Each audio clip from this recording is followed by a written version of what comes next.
I'm having awareness of the opportunity. The second thing that I'm doing is I'm feeling enthusiasm about all the opportunities that I see. And the third thing is I begin my pursuit of those opportunities. If you're always around the same people and you're stagnant, they're stagnant, nobody's going anywhere, okay, I think you can put two and two together and understand that the problem just might be that you need to be around some different people at least some of the time.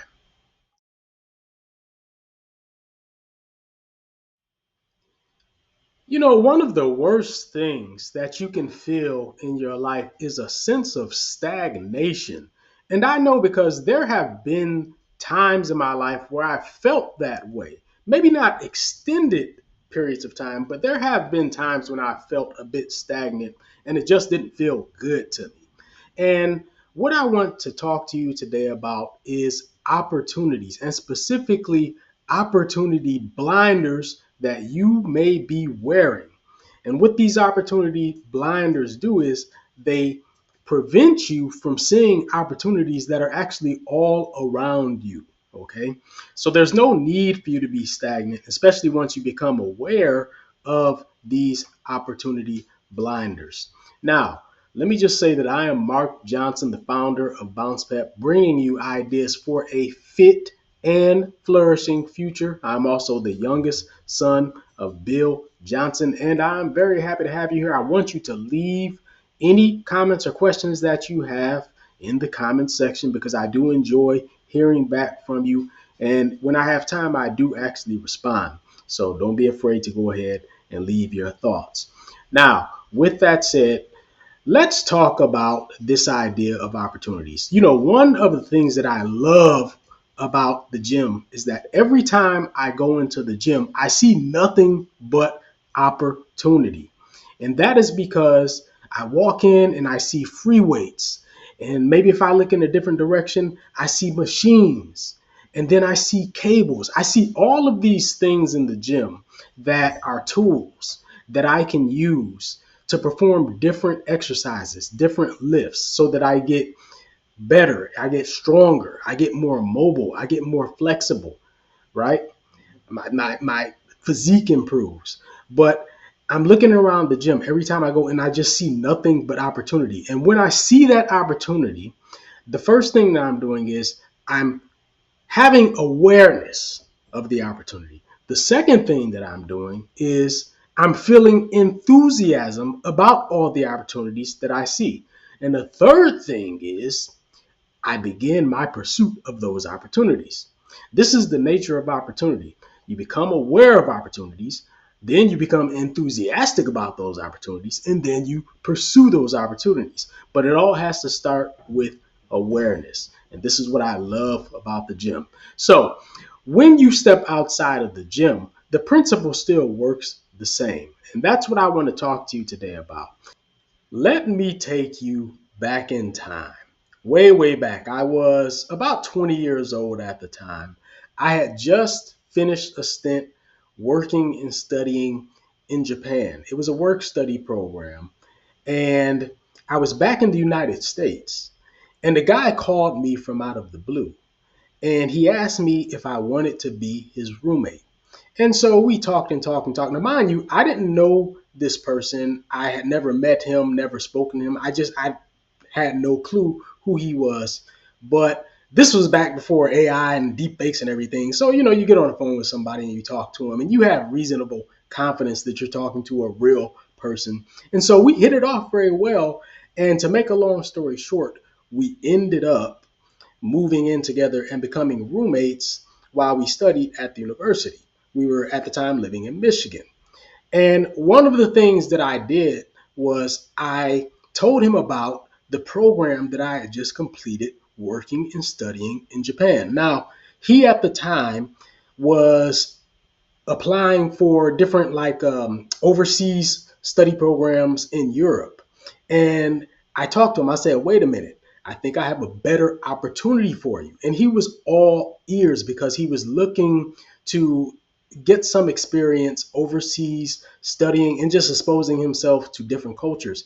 And so I told him about this opportunity in Japan and the program that I had just been on. And I said, look, I think you would be a great fit for this program. And so he went for it. He applied and he got the position. And the next year he was on a plane to Japan and he was working and studying. And he simply did what I said to do and it worked out for him. He took the opportunity.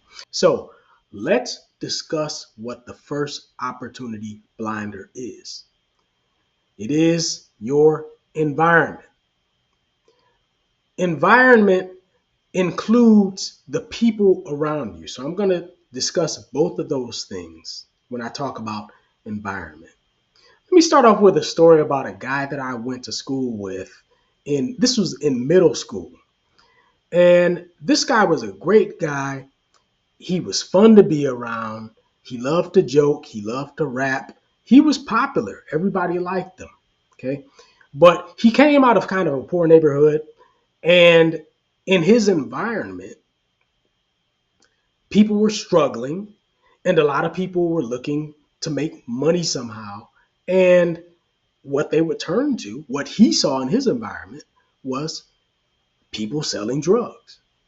And he was in that situation.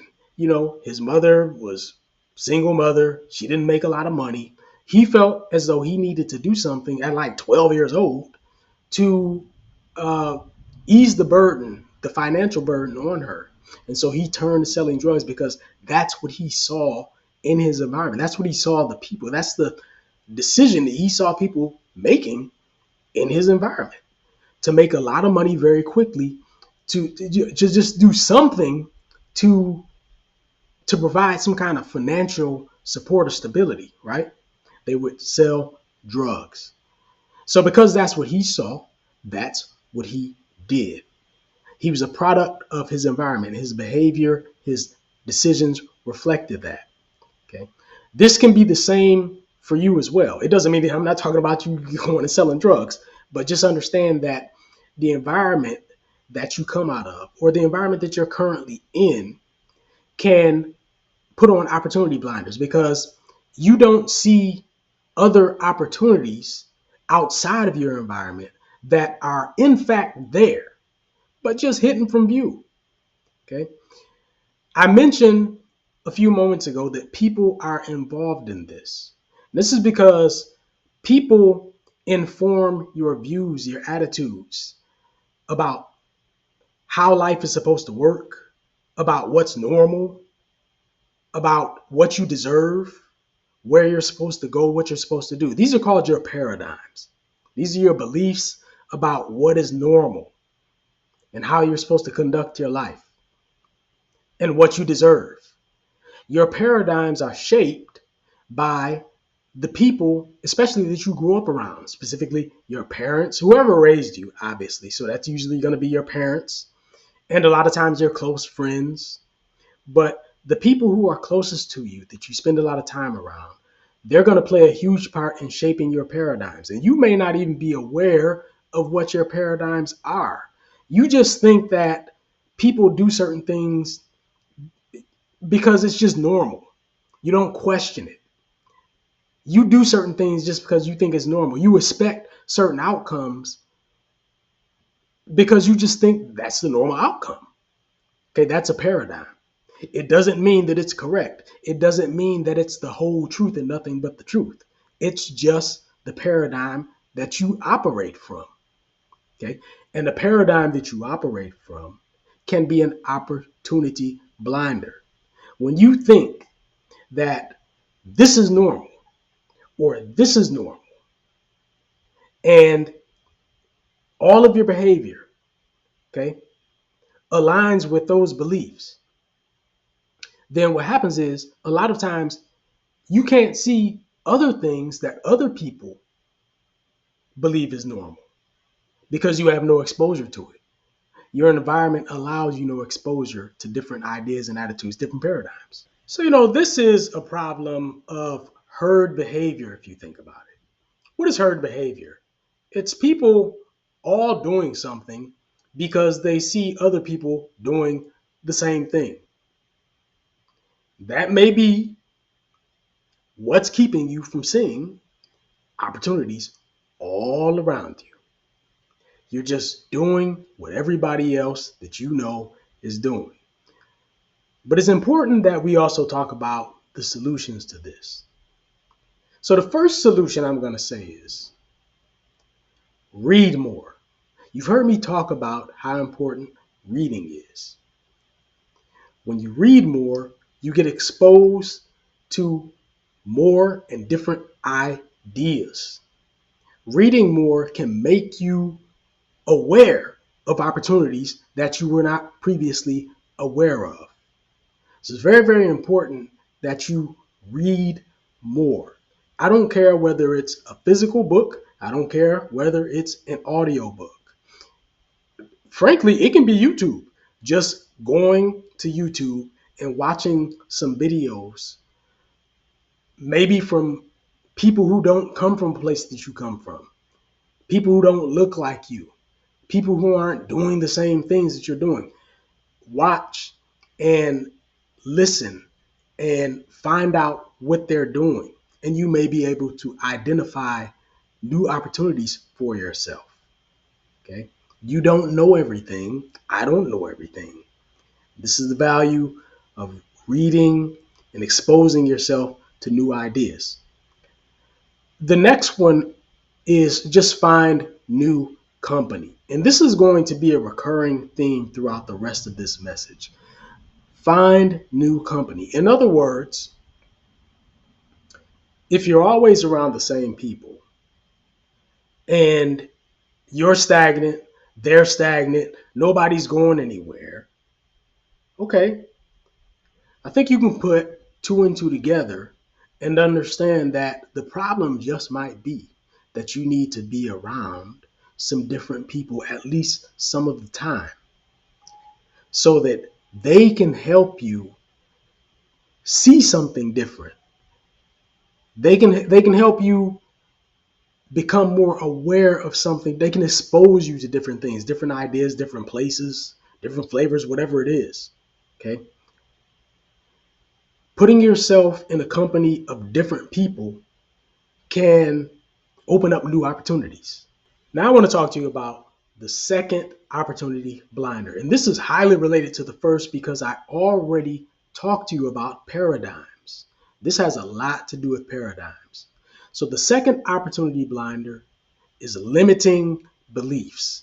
Limiting beliefs don't have to be anything complicated. It can be something as simple as feeling as though you don't belong. It can be something as simple as feeling that something is too expensive. You know, I was with my wife vacationing in Turkey and I had booked a concert. And the concert was all scheduled. It was going to be at nighttime. It was going to be outside. I knew everything was going to be beautiful. It was going to be special. It was going to be an experience, and that's why I booked it. Now, the concert tickets were not cheap, and she took notice of the fact that they weren't cheap, and she keeps saying, "Oh, this concert's expensive," and "Oh, it's so expensive," and she's going on and on and on. And I told her, "Look, I'm telling you, this is going to be an experience. It's not expensive." So the day of the concert comes, we wait until night. You know, we make it to the concert venue. It's outside, it is absolutely gorgeous. The venue is just all illuminated. You had to be there to understand the power of the atmosphere. They had uh, wine and champagne canopies just available. And we could enjoy as much or as little as we wanted while the concert was going. It was this wonderful classical concert. They had a small orchestra. Again, this was outside. It was beautiful. It was just a total complete experience. And after everything was done, I asked my wife, I said, "Do you still think that was too expensive?" Now, she never answered the question, which told me that she knew that she was wrong. Okay. So the thing about limiting beliefs is that a lot of times they're based on limited or no information and untested assumptions. Okay, so you just think that what you believe is true because it's just true. No evidence, no skepticism about it. It's just you believe it's true. And again, this ties in very, very strongly to your paradigms and what your ideas are about what you deserve and what's normal, what's natural. Okay. And a lot of times, things in life are relative. If you think about the previous example with the concert, well, I mean, yeah, for a certain type of concert, maybe what we paid would have been expensive. But compared to what we got, relatively speaking, actually, it was a fantastic deal, in my opinion, because we could not have we could not have acquired that experience at a lesser price. Okay. So limiting beliefs can hold you back simply because you're convinced that you can't do something or you don't belong somewhere or something is too difficult without evidence for it, without basis. Now, what are the solutions to limiting beliefs? Well, number one is to simply be more courageous, to learn more. Again, I always talk about learning, to ask questions about why you believe that you can't do something or that you don't belong or that something is too this for you. Okay. You have to be willing to question yourself. And finally, I'm going to go back to put yourself around different company again. Okay. When you get around different people, they will expose you to new behaviors and new attitudes. You have to get around people who don't come from where you come from. Okay. They'll be doing things that seem very, very normal to them. Things that seem very difficult to you or impossible, unnatural to you can be very easy, very normal for them. But you need to be around them to be able to absorb some of that energy. And then you realize, wait a minute, okay, uh, the mystique is gone. It's like what I think is really, really difficult or really, really unnatural or really, really unrealistic for me, these people over here are just doing as a matter of course. So what that does is it changes your perception and it causes you to question your paradigm. Is what you believe about what's possible for you right now really true? Like, is are those limitations actually there or are they just in your head? Let's talk about number three. This is the third opportunity blinder that you may be afflicted with, and that is your comfort zone. This one is kind of obvious, but it just needs to be said. Your comfort zone can blind you to opportunities around you. If you think about a simple example would be going to a restaurant and ordering the same thing all the time. We've all had that, like all of us have had that experience of having a favorite dish at a restaurant. And every time we go to that restaurant, we sit down, look at the menu, and order the same thing. Or sometimes we don't even need to look at the menu because we already know exactly what we're going to order, right? But the truth of the matter is, if you open up the menu, you see all of these other options. But you got blinders on because you came into the restaurant knowing exactly what you were going to order, and that's what you ordered. And in fact, the previous time that you came to the restaurant, you ordered the same thing. And in fact, the next time you go to the restaurant, you're going to probably order the same thing because you found precisely what you believe it is that you like, and you've excluded all other options without trying the other options, even though the other options are there for you to see. You can see them, okay? But it's like an artificial blinder. You're choosing not to see them, right? So again, simple example, right? We've all had this experience at a restaurant that has that dish that we love, right? But if we go to that same restaurant and we decide to just try something different, we may actually discover that there's another dish that we really, really like a lot at that restaurant. So we got to be willing to break out of that comfort zone. So the problem with being like staying in your comfort zone is that that's pretty much a guaranteed recipe for stagnation. And it also starves your imagination. You're not even thinking about other possibilities. You're literally starving your imagination. You're literally keeping yourself stagnant. So now let's talk about the solutions to your comfort zone, because your comfort zone is easy, it's low risk. Okay. But that's precisely what's holding you back. The first thing is you have to be more curious. This is the first solution. Be more curious. Okay. And the second thing, which I'm going to come back to again, is find new company.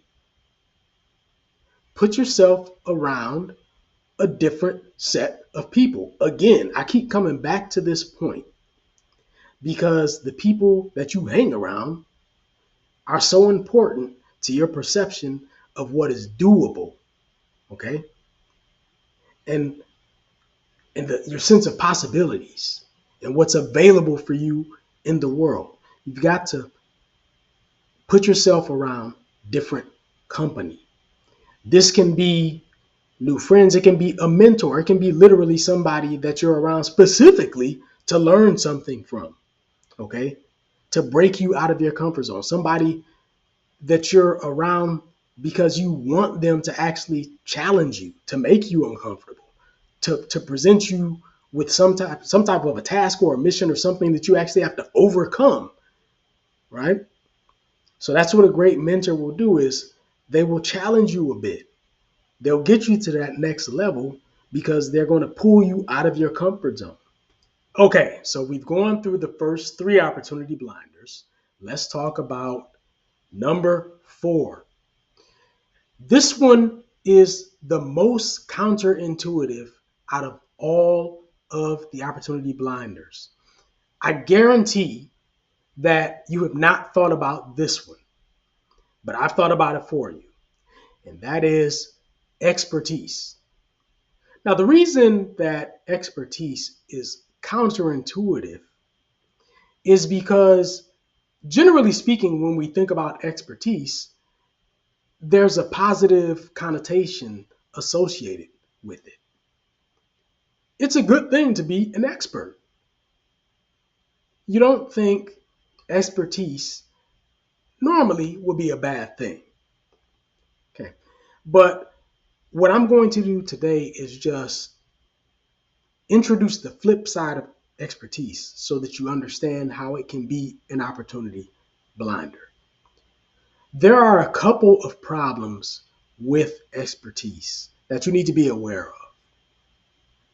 The first problem is obsession. So, in order to become an expert at something, you have to spend a lot of time and you keep doing it and you keep doing it and you keep doing it and you're focused. And over time, you get better and better and better and you master it. And then you become known for being great at something. You become a bona fide expert. That part of it is good. But remember, I said it's counterintuitive because it's also an opportunity blinder in the sense that when you're so focused and you're in fact obsessed on your way to expertise, you end up sacrificing a lot of other opportunities. So there are other things available for you to pursue and enjoy in life that you simply don't, because all of your time is going towards developing your expertise, pursuing, mastery. And this is the flip side. You see this a lot with people who are experts. They spend so much time becoming great at what they do that, for example, they don't spend very much time with their families. They don't experience their kids growing up. They miss special occasions, right? Because all of their time is absorbed by becoming an expert, by working hard. And they just keep pushing and pushing and going all the time. And so you can get caught up in that fervor to become excellent and sacrifice relationships and maybe have a bit less fun than you could have. That's another interesting thing. You can be really, really great at something and be obsessed with it and doing it all the time and be like have a sense of fulfillment and be making a big contribution to the world and everything, but not really having a lot of fun, right? You miss out on some of the fun in life, kind of letting your hair down because you're not allowing yourself any time for any of that, for any fun or anything, or just, doing something not related to whatever it is that you're trying to be great at. Okay? So those are some of the sacrifices that you make. Okay. And those are opportunities. When you talk about relationships, for example, with the people that you're supposed to be close to, you know, those are opportunities to build relationships that you're basically passing on because you're obsessed with becoming an expert or mastering something. You don't have as much fun as you should have because all of your time is going towards your vocation, whatever that may be. Now, let me talk to you about the second risk of expertise. The second one is just arrogance. You know, always remember that no matter how great you are at what you do, and no matter how much you don't know everything. And you can pass up opportunities to learn more and grow more because you're arrogant. You think that somebody, maybe they don't have as many fancy degrees as you have. Maybe they don't have the level of wealth that you have. Okay. But always remember, everybody has different experiences. And sometimes those experiences can teach you something very, very valuable if you have an open mind and an open ear. You're willing to listen. Okay. I don't care how successful you are, how much of an expert you are. Don't let arrogance be that opportunity blinder. Okay. Always remember you don't know everything. Okay. No one is really beneath you. You may think they are, but no one is really beneath you. Okay. So those are the 4 opportunity blinders that I want you to be aware of. And if any apply to you, now that you are aware of those opportunity blinders, you can do something about it. So I don't want you to be stuck. I don't want you to be stagnant. Okay. No matter how successful you are, even if you're an underachiever, okay, you don't have to feel stagnant and just be stuck there. So that's my message for you today. I want you to take this with you and talk to you next time.